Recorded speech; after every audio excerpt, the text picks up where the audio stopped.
Hey guys, welcome to Nerdopedia. तो कुछ दिनों पहले कमेंट सेक्शन में कुछ भाई लोगों ने मुझे ट्रांसफॉर्मर्स पे एक वीडियो लाने को कहा था। So here I am with that video. इस वीडियो में मैं अभी तक की आई सभी ट्रांसफॉर्मर्स मूवीज को वर्स्ट से बेस्ट रैंक करने वाला हूँ।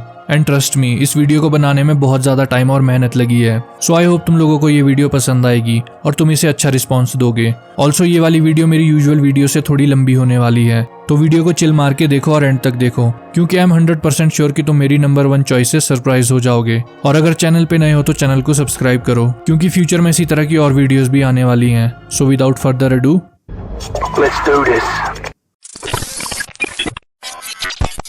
ओके, तो स्टार्ट करते हैं ट्रांसफॉर्मर्स की सबसे वर्स्ट मूवी से। इस रैंकिंग में 7th स्पॉट पे मैंने रखा है Transformers Revenge of the Fallen को। Honestly this movie is pretty bad. Plot काफी फॉरगेटेबल है, बहुत बुरी राइटिंग। देखो, एक अच्छी मूवी या स्टोरी का एक कॉन्सेप्ट होता है, शो डोंट टेल। मतलब ऑडियंस को तुम विजुअल स्टोरी टेलिंग और इमेजिनेशन के थ्रू स्टोरी और प्लॉट समझाओ, ना कि उन्हें मूवी के बीच कैरेक्टर्स के थ्रू ये बता के कि स्टोरी में क्या हो रहा है। अब जैसे यहाँ एक बंदा पूरी कहानी अपने मुंह से बता देता है कि अभी तक क्या क्या हुआ है। आई मीन, इस सीन का मूवी में यही यूज था ताकि स्पेशली ऑडियंस को समझा सके कि क्या हो रहा है। This is very bad story telling. इस मूवी में और भी कई डम चीजें हैं, जैसे इतने ओपन ग्राउंड में भी सैम डिसेप्टिकॉन्स के हाथों पकड़ा नहीं गया, which was non sensical. Also जब ये लोग मैट्रिक्स ऑफ लीडरशिप को ढूंढ रहे थे, तो ये मैट्रिक्स इन लोगों को लॉजिक का यूज करके या ढूंढ के नहीं मिलता, बट एक बहुत ही बेवकूफी वाले प्लॉट पॉइंट का यूज करके मिलता है। ये दोनों ऑटोबॉट ट्विंस बिना मतलब के आपस में लड़ने लग जाते हैं, जिस वजह से पीछे की दीवार टूट जाती है, जिसके पीछे उन्हें मिलता है matrix of leadership. How convenient. This was really bad. और एंड में जब सैम क्रिटिकली इंजर्ड होता है तो उसका वापस होश में आना थोड़ा बॉलीवुड जैसा था। प्यार की पावर से सैम वापस होश में आ जाता है, बट उसके बाद जब वो लोग ऑप्टिमस को रेजरेक्ट करते हैं और वो उस बूढ़े डिसेप्टिकॉन के पार्ट्स लेता है, दैट वॉज कूल। ऑप्टिमस वैसे ही बैड एस है, बट वो ट्रांसफॉर्मेशन उसे और बैड एस बना देती है और वो फॉलन और मेगाट्रॉन दोनों को एक साथ तोड़ देता है। That was good. इस मूवी के साथ सबसे मेजर यही प्रॉब्लम है कि स्टोरी से ज्यादा फोकस एक्सप्लोजन्स पे है। ये मूवी बिल्कुल भी वेल रिटन नहीं है। इट्स लाइक कि इस मूवी का पर्पस बस हमको एक्शन और एक्सप्लोजन्स दिखाना था। इन अ नटशेल मजा नहीं आया। मूवी को विजुअली जितना भी अपीलिंग बना लो, बट मूवी देखने में मजा तभी आता है जब स्टोरी एंगेजिंग हो। एटलीस्ट मेरे केस में तो मैं यही कहूंगा। तो अब चलते हैं स्पॉट नंबर 6 पे, जहां मैंने रखा है ट्रांसफॉर्मर्स एज ऑफ एक्सटिंक्शन को। ओके, तो सैम विटविकी की ट्रिलॉजी के बाद ये मूवी काइंड ऑफ एक सॉफ्ट रिबूट सी है। स्टार्टिंग की मूवीज में जैसे सैम ऑटोबॉट्स का ह्यूमन फ्रेंड होता है, इस मूवी में वो ह्यूमन फ्रेंड होगा केड येगर, जिसको प्ले किया है मार्क वॉहलबर्ग ने। Transformers dark of the moon, जिसकी बात वीडियो में आगे होगी, तो उस मूवी के एंड में जब बैटल हुआ था, उन्हीं इवेंट्स के बाद ये मूवी सेटअप होती है। अब बैटल के बाद ह्यूमंस और ऑटोबॉट्स की पार्टनरशिप खत्म हो गई है, क्योंकि बैटल में काफी डिस्ट्रक्शन हुई थी, बट इसके बावजूद भी ऑटोबॉट्स को अर्थ पे रहना अलाउड है। पर जो बच्चे खुचे डिसेप्टिकॉन्स हैं, उन्हें हंट किया जाना है फॉर सेफ्टी रीजंस। मूवी की स्टार्टिंग में ही तुमको रैचेट के डेथ से शॉक लगेगा। It was really sad. और रैचेट की मौत का रीजन CIA की एक स्पेशल यूनिट जिसका नाम है सिमेट्री विंड। वो एक खतरनाक और टेक्नोलॉजिकली बहुत ही एडवांस्ड लग रहे रोबोट जिसका नाम लॉकडाउन है, उसके साथ मिलकर चोरी चोरी ऑटोबॉट्स को भी हंट कर रहे हैं। बट क्यों? क्योंकि इस इंसान को चुल है। यह है सिमेट्री विंड यूनिट का फाउंडर हैरोल्ड एटिंजर, और ये चाहता है कि कोई भी ट्रांसफॉर्मर हो वो अर्थ पे नहीं रहना चाहिए। ऑटोबॉट हो या डिसेप्टिकॉन, वो किसी पे ट्रस्ट नहीं करता। अब यहाँ ट्रस्ट इंपॉर्टेंट वर्ड है। अब क्योंकि एटिंजर ट्रांसफॉर्मर्स पे ट्रस्ट नहीं करता, इसलिए वो डिसेप्टिकॉन्स के साथ ऑटोबॉट्स को भी हंट करता है। कैसे? एक और ट्रांसफॉर्मर लॉकडाउन पे ट्रस्ट करके और उसकी हेल्प से। वाह, क्या आयरनी हो रही है। मतलब एक तरफ ये ऑटोबॉट्स और डिसेप्टिकॉन्स पे ट्रस्ट नहीं करता और वहीं दूसरी तरफ ये एक और ट्रांसफॉर्मर पे ट्रस्ट कर रहा है, which is kind of conflicting. तो एक दिन केड को एक कचरा सा ट्रक मिलता है, बट बाद में पता चलता है कि वो कचरा सा ट्रक ऑप्टिमस प्राइम है, जो बेचारा इंजर्ड है और सिमेट्री विंड से बच के भागा है। तो मूवी यहाँ से प्रोग्रेस करती है। यहाँ तुम्हें ऑप्टिमस की वल्नरेबल साइड देखने को मिलती है, तुम उसके लिए डर फील करोगे। इस मूवी में एक नई चीज भी इंट्रोड्यूस हुई है, जो है ट्रांसफॉर्मियम, एक ऐसा मेटल जो है प्रोग्रामेबल, और इसी मेटल से बने हैं ट्रांसफॉर्मर्स भी। अब इस हरामी इंसान जोशुआ के पास ये मेटल अबंडेंस में आ जाता है। मतलब ये बैटल में मरे ट्रांसफॉर्मर्स की बॉडीज को पिघला के इनसे ट्रांसफॉर्मियम इकट्ठा कर रहा है। अब इंटरेस्टिंग चीज ये है कि जोशुआ और एटिंजर मिले हुए हैं। एटिंजर इसे ट्रांसफॉर्मर्स हंट करके दे रहा है ताकि उनके ट्रांसफॉर्मियम को सिंथेसाइज कर सके और उनकी बॉडीज को स्टडी करके खुद ट्रांसफॉर्मर्स बना सके एंड फाइनली उनको मिलिट्री पर्पस के लिए बेच सके। ऑल्सो जोशुआ अपने खुद के ट्रांसफॉर्मर्स भी बना रहा है और उसने एक ऐसा ट्रांसफॉर्मर बनाया है जो ऑप्टिमस प्राइम पे बेस्ड है, बट वो लगता मेगाट्रॉन जैसा है और इसका नाम है गैल्वेट्रॉन, और ये गैल्वेट्रॉन को अनलीश करता है ऑटोबॉट्स पे। अब आई एम नॉट गना लाई, जिस वे में ये ट्रांसफॉर्म करता है वो काफी कूल लगता है। गैल्वेट्रॉन को बनाने के लिए मेगाट्रॉन के माइंड का यूज हुआ था, तो समहाउ वो अपनी कॉन्शियसनेस गैल्वेट्रॉन में ट्रांसफर कर चुका था, जिस वजह से गैल्वेट्रॉन एक तरह से मेगाट्रॉन ही है। और वो अपनी मर्जी के अकॉर्डिंग कुछ भी कर सकता है। तो इसी प्लॉट के अराउंड ये पूरी स्टोरी रिवॉल्व करती है। इस मूवी का प्लॉट और स्टोरी मुझे उतनी स्ट्रांग नहीं लगी। मूवी की लेंथ भी काफी है और इतनी लेंथ में भी प्रॉपर स्टोरी देखने को नहीं मिलती है। और हाँ, बीच में मूवी काफी बोरिंग फील होने लगती है। इसमें काफी इनकॉन्सिस्टेंसी है, जैसे केड एक फोन कॉल से जोशुआ का माइंड बदल देता है। ऑल्सो इस फोन कॉल के बाद जोशुआ की पर्सनैलिटी भी चेंज हो जाती है। ये सब तो कुछ भी नहीं है, इस सीन के बीच ये इंसान कहाँ से आ गया? ये तो मूवी में कोई कैरेक्टर भी नहीं है। मतलब ये बंदा आउट ऑफ नोवेयर इस शॉट में अपीयर होता है और गायब भी हो जाता है। 200-250 मिलियन में बनी मूवी में ऐसी मिस्टेक्स कैसे कर सकता है कोई? ऑल्सो एक बहुत भयंकर मिस्टेक, मूवी के एंड में हम देखते हैं कि अपेरेंटली ऑप्टिमस प्राइम के पास उड़ने की एबिलिटी है। तो भाई पूरी मूवी में सीड बॉम्ब को बचाने के लिए ऑटोबॉट्स फालतू में मरवा रहे थे क्या अपनी? जब ऑप्टिमस प्राइम उड़ सकता था तो वो बॉम्ब लेकर स्पेस में क्यों नहीं गया? माइकल बे इस मूवी को डायरेक्ट करते टाइम दिमाग घर पे भूल गए थे शायद। मूवी में अगर कुछ अच्छे की बात करो तो केड, ऑप्टिमस और एटिंजर के कैरेक्टर थोड़ा शाइन करते हैं। एंडिंग बैटल कूल था बिकॉज उसमें जायंट रोबोट्स और रोबोटिक डायनासोर्स, जिन्हें डायनोबॉट्स भी कहते हैं, वो लड़ रहे थे, which was pretty cool. But वो कूलनेस ओवर शेडो हो जाती है लैक ऑफ स्टोरी, इनकॉन्सिस्टेंसी और बेकार प्लॉट की वजह से। तो अब बात करते हैं ट्रांसफॉर्मर्स द लास्ट नाइट की, जिसे मैंने रखा है 5th स्पॉट पे। तो ओपनिंग सीक्वेंस इस मूवी का भी एपिक है। आई मीन मिडिवल टाइम्स में ट्रांसफॉर्मर्स, वेरी कूल कॉन्सेप्ट। इस सीक्वेंस के वॉर सीन्स, लोकेशंस, कॉस्ट्यूम्स और आग उगलता हुआ रोबोट ड्रैगन मुझे गेम ऑफ थ्रोन्स की याद दिला गए। मतलब स्टोरी वाइज नहीं, विजुअली कह रहा हूँ। बट इसके बाद mostly this movie is totally unbearable, weak plot and too many holes. ऐसा लगता है कि माइकल बे के सारे आइडियाज खत्म हो गए थे। मेगाट्रॉन, जो कि पिछली मूवी में गैल्वेट्रॉन था, ये लोग उस पर ट्रस्ट कर रहे हैं इतने धोखे खाने के बाद भी। क्यों? That's just dumb.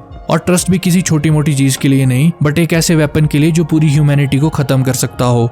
वाह। और केड अपनी बेटी से फोन पे बात नहीं कर सकता क्योंकि अपेरेंटली अथॉरिटीज उसकी वॉइस मैच करके उसे पकड़ सकती है। बट वहीं दूसरी तरफ उसकी बेटी उसे कॉल करती है। केड बस उसकी बातें सुनता है बिना खुद कुछ बोले। तो अब क्या अथॉरिटीज केड की बेटी की वॉइस को मैच करके केड के फोन को ट्रैक नहीं कर सकती क्या? ये चीज मूवी में मुझे टोटली फालतू लगी। ऑप्टिमस इस मूवी में इविल टर्न कर जाता है because of some Cybertronian god. Michael Bay की सभी मूवीज में मुझे ऑप्टिमस का डिपिक्शन बहुत ही अच्छा लगा था। I really liked it. But इस मूवी में ऑप्टिमस को उतना यूटिलाइज नहीं किया गया है और ज्यादातर मूवी में ऑप्टिमस मिसिंग रहता है और आधी मूवी के बाद ऑप्टिमस इविल बनकर वापस आता है। बट कुछ भी कहो, evil Optimus prime is scary. But इस मूवी में इसका सही से यूज ही नहीं हुआ है। ऑनेस्टली इविल ऑप्टिमस मेगाट्रॉन से भी ज्यादा डेंजरस लगता है। मूवी का फाइनल बैटल एपिक था। It was beautifully shot. भले इसका ऑलमोस्ट पूरा पार्ट VFX था, but it looked beautiful. Fight sequences, aesthetic और music, it was all good. Also movie के एंड में इन्होंने अर्थ के यूनिक्रॉन होने वाले प्लॉट पॉइंट को फ्यूचर मूवीज के लिए भी टीज किया था, जो आई गेस अब हमको कभी देखने को नहीं मिलने वाला,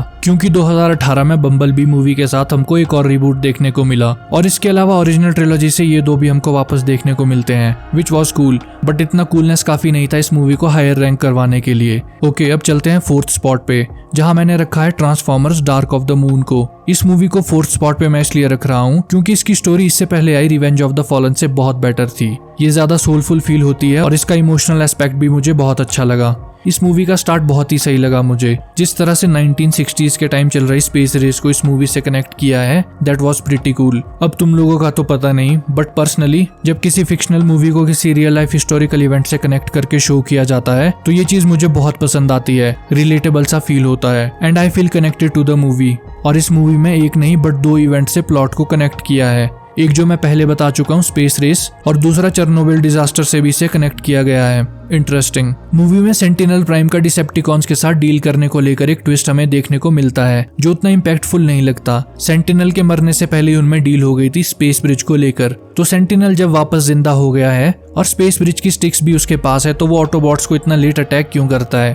और यहीं से आते हैं इस धोखे के रिजल्ट पे। One of my favourite characters Ironhide मर जाता है, विच वॉज सैड। अब जैसा कि मैं पहले भी बता चुका हूँ, स्टोरी सिंपल सी है, बट यहाँ ऑप्टिमस की अपनी पर्सनल स्टोरी जो चल रही है वो भी मुझे अच्छी लगी। पहले उसे ह्यूमंस ने धोखे में रखा dark side of the moon को लेकर, जिस वजह से वो खुश नहीं था, और अब उसके मेंटोर और दोस्त सेंटिनल ने उसे बिट्रे किया था। मून की डार्क साइड से ऑप्टिमस ही उसे अर्थ लेकर आया था और ऑप्टिमस ने ही उसे मैट्रिक्स से वापस जिंदा किया था। बट सेंटिनल उसे धोखा देता है और ऑटोबॉट्स और इनोसेंट लोगों को मारता है। और इस सब का जिम्मेदार ऑप्टिमस कहीं ना कहीं खुद को मान रहा था। इसके बाद जब फाइनल बैटल में ऑप्टिमस की एंट्री होती है वो काफी बैड एस थी। मूवी की एंडिंग में वो बिल्डिंग टिल्ट होने वाला सीक्वेंस भी काफी कूल था। ऑल्दो उसमें फिजिक्स की काफी माँ बहन हुई है, but still it was cool. और फाइनली मूवी के एंड में we get to see an all out battle between Decepticons and Autobots, जहां ऑब्वियसली ऑटोबॉट्स को हेल्प कर रहे थे ह्यूमंस। और ये बैटल एंड होता है एक फाइट के साथ, एक मास्टर और उसके स्टूडेंट के बीच। Sentinel versus Optimus, selfishness versus freedom. Sentinel Optimus पे भारी पड़ रहा था,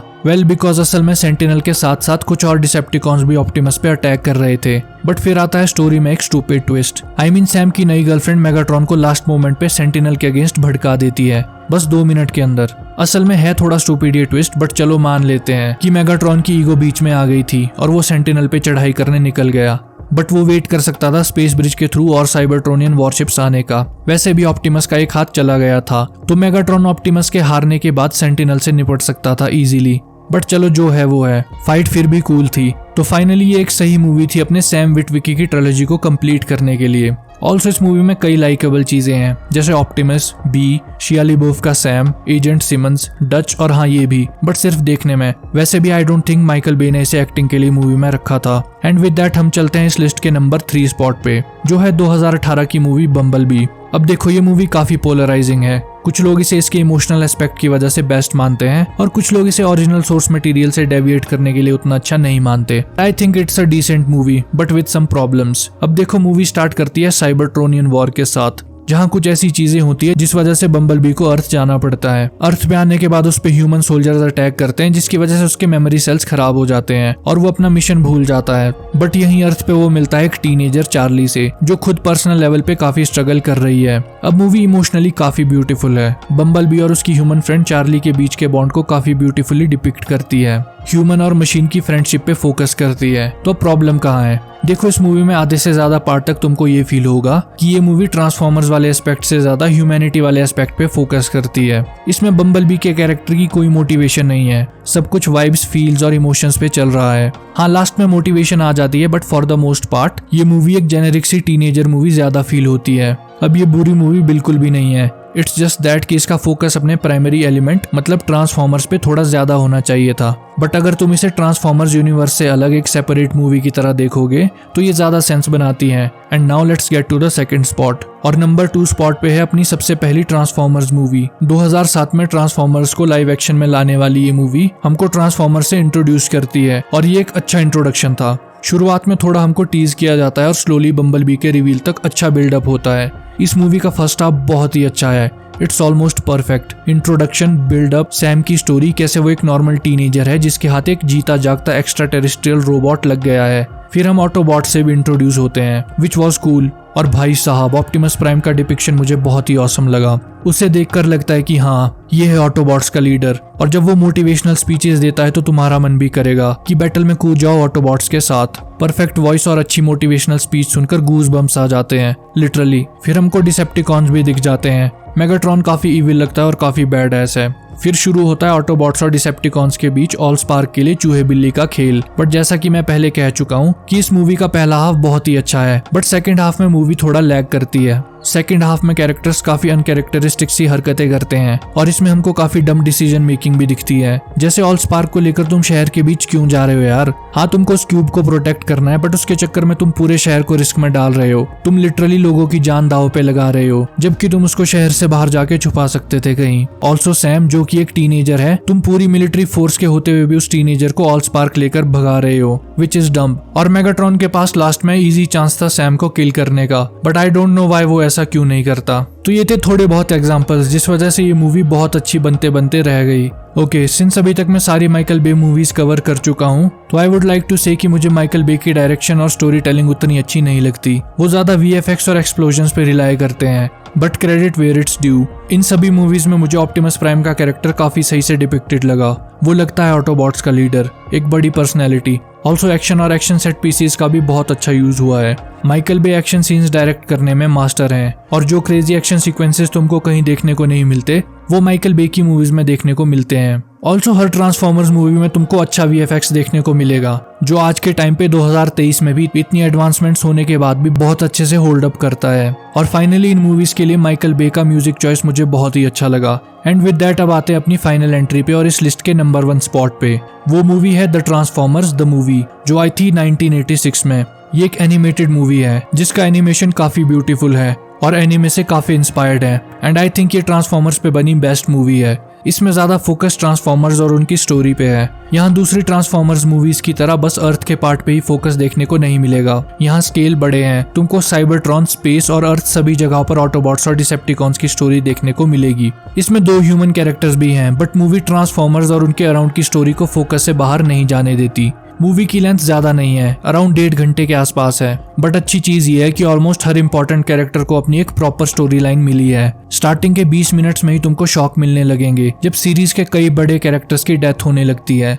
इसमें तुमको अपने familiar Transformers Optimus Prime, Iron Hide, Bumblebee, Arcee, Megatron, Starscream और साउंडवेव के अलावा भी कई ऑसम ट्रांसफॉर्मर्स देखने को मिलने वाले हैं, जो एनिमेटेड सीरीज में ज्यादा फेमस थे, जैसे अल्ट्रा मैग्नस, हॉट रॉड, गैल्वेट्रॉन और यूनिक्रॉन भी। इसमें तुमको ऑटोबॉट्स और डिसेप्टिकॉन्स का वॉर तो देखने को मिलेगा ही, बट इसमें और भी बड़े लेवल पे यूनिक्रॉन को लेकर चीजें चल रही है। अब ऐसा भी नहीं है कि मूवी बिल्कुल परफेक्ट हो, इसमें कुछ फ्लॉज हैं। इसकी टोन बीच बीच में इनकॉन्सिस्टेंट है और ये मूवी शायद उन लोगों को ज्यादा अपील करेगी जिन्होंने एनिमेटेड सीरीज देखी है, बट मेरे अकॉर्डिंग ओवरऑल ये मूवी अभी तक की बेस्ट ट्रांसफॉर्मर्स मूवी है। So that's it for the video. I hope तुमको ये लिस्ट अच्छी लगी हो। तुम अपनी पर्सनल रैंकिंग्स मुझे कमेंट्स में जरूर बताना और फ्यूचर में इसी तरह की videos, reviews, movies and series explanations और पॉप कल्चर रिलेटेड कंटेंट के लिए चैनल को सब्सक्राइब करो। See you in the next one.